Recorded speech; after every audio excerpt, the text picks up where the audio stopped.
শেষের নির্বাচনী প্রচারের এই পথসভার সম্মানিত সভাপতি উপস্থিত আছেন, যিনি আমার আগে বক্তব্য রেখেছেন, আপনাদের সন্তান, আপনাদের প্রিয় সন্তান, এই উপজেলার মা মাটি ও মানুষের প্রিয় নেতা, সাবেক উপজেলা চেয়ারম্যান, সাবেক এমপি, সাবেক বিএনপির কর্ণধার, জেলা বিএনপির সম্মানিত সাবেক সেক্রেটারি,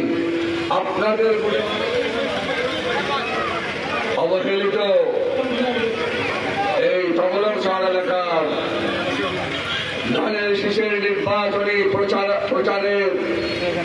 এই পথসভার সম্মানিত সভাপতি উপস্থিত আছেন, যিনি আমার আগে বক্তব্য রেখেছেন, আপনাদের সন্তান, আপনাদের প্রিয় সন্তান, এই উপজেলার মা মাটি ও মানুষের প্রিয় নেতা, সাবেক উপজেলা চেয়ারম্যান, সাবেক এমপি, সাবেক বিএনপির কর্ণধার, জেলা বিএনপির সম্মানিত সাবেক সেক্রেটারি, আপনাদের বুড়ে বারবার